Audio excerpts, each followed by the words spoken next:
안녕하세요. 뿌띠 북토크입니다. 오늘 하루도 나 자신을 잘 돌보고 계신가요? 나의 몸과 마음의 상태는 어떤지, 나의 감정, 그리고 그 안에 숨겨진 욕구는 어떤지 잘 살펴보세요. 오늘의 책 소개할게요. 말의 품격. 대연 담담. 사람의 마음을 얻는 것은 우주를 얻는 것과 같다. 연결. 두 사람의 공통점을 찾는 노력. 여러분은 사람과 사이의 연결은 무엇을 통해서 가능하다고 생각하실까요? 보통의 경우에는 공통점이 있고 결이 비슷하면 친해질 수 있는 그 연결고리가 있다는 생각을 하잖아요. 나와는 많이 다른 사람, 내가 싫다고 느껴졌던 사람과 내가 연결될 수 있을까요? 사람과 연결되려면 어떤 노력을 해야 하는 거지? 이런 의문을 가지고 책을 읽어보았어요. 책을 발췌해서 읽어드릴게요. 링컨에 대한 이야기가 나오고 있답니다. 링컨은 남북전쟁 와중에 에드윈 스탠튼이라는 인물을 지금의 국방장관에 해당하는 전쟁 장관에 앉혔다. 사람들은 의아해하며 수군거렸다. 링컨과 스탠튼에 대한 뜬소문이 날아다녔다. 스탠튼은 사사건건 링컨의 정치적 행보를 비난한 앙숙이었다. 스탠튼은 링컨을 향해 켄터키 촌뜨기, 덩치 큰 긴팔 원숭이라고 모욕했다. 스탠튼은 장관직 제의를 받자 어안이 벙벙했다. 링컨의 속셈이 뭘지 궁금해하면서 링컨을 대면했다. 그러면서 이렇게 말했어요. 도대체 왜 내게 전쟁 장관이라는 요직을 맡기는 겁니까? 조롱이라도 하겠다는 겁니까? 링컨은 곧바로 대답하지 않고 슬그머니 미소를 지었다. 스탠튼이 보기에 링컨의 미소는 따뜻하면서도 넓었다. 스탠튼이 한 번도 가보지 않은 세계, 어쩌면 감히 짐작할 수 없는 세계가 너른 웃음 속에 감춰져 있는 것 같았다. 링컨이 입을 열었다. 사실 나도 처음에는 당신이 싫었어요. 하지만 싫기 때문에 당신에 대해서 더 깊이 알아봐야겠다고 생각했습니다. 당신이 법정에서 열정적으로 싸우는 모습을 자주 목격했는데요. 당신만큼 공적인 의무감이 투철한 사람을 보지 못했어요. 그 정도 책임감과 투쟁력이라면 전쟁 장관으로 제격이 아닐까 싶어요. 어때요? 나와 함께 나라를 위해 싸워보지 않겠소? 스탠튼은 얼굴이 화끈거렸다. 링컨을 비하하고 옹졸하게 대했던 지난 날이 필름처럼 스쳐 지나갔다.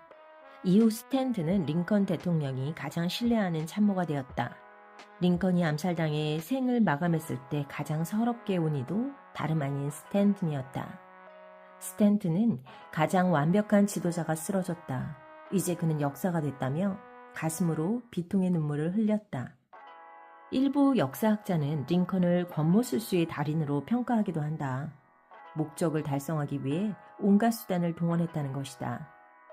하지만 150여 년 전 링컨의 인간적인 민낯은 정치적 평가와 다를 수도 있다는 생각이 든다.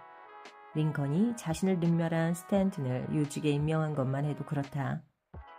정적의 말에 귀를 열고 먼저 손을 내미는 것은 분명 범인이 할 수 있는 행동이 아니다. 포용은 대인관계에서 인간이 도달할 수 있는 최고의 경지인지도 모른다. 포용은 감싸는 것이다. 동사 포용하다를 사전에서 찾으면 남을 너그럽게 감싸주거나 받아들이다 라고 나온다. 감싸다 혹은 덮어주다 정도로 순화할 수 있는 낱말이다. 영어로는 어떻게 표현할 수 있을까?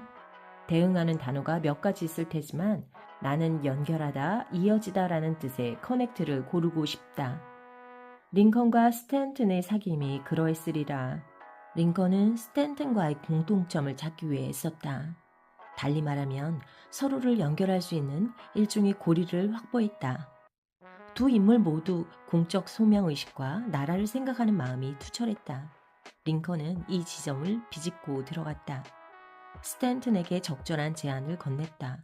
상대와의 교집합을 찾아 다가서는 링컨의 포용력 앞에서 과거의 관계는 무효했고 미래를 향한 제안은 유효했다. 대화를 나눌 때 상대와의 공통점을 찾는 게 그리 특별한 기술은 아닐 것이다. 필요한 건 테크닉이 아니라 태도가 아닐까 싶다. 인지과학에서는 인간의 사고 유형을 크게 굳은 사고와 부드러운 사고로 분류한다. 전자는 어떤 대상을 논리적으로 분석하고 측정하는 사고 체계이며 후자는 상대를 유연한 시각으로 바라보는 방식이다.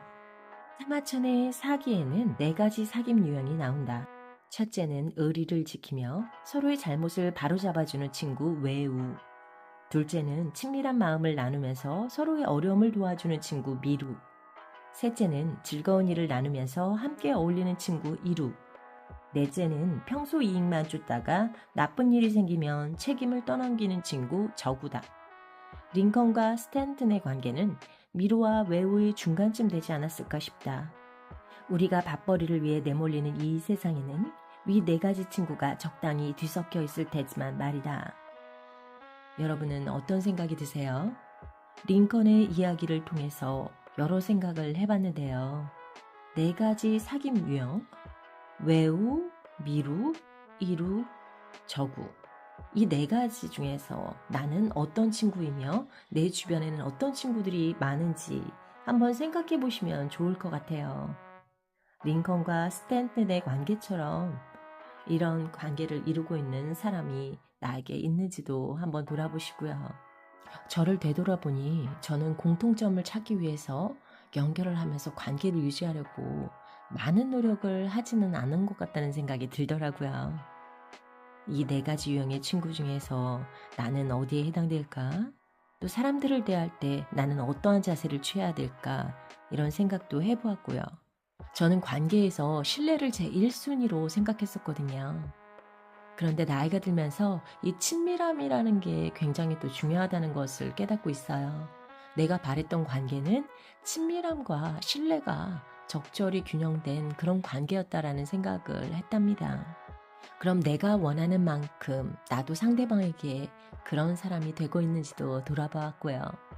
여러분도 이 연결이라는 주제를 통해서 나는 어떤 사람인지 또 어떤 관계의 연결을 원하는지 생각해 보시면 좋을 것 같아요. 오늘 하루도 충만한 하루 되시고요. 다음 시간에 또 만나요.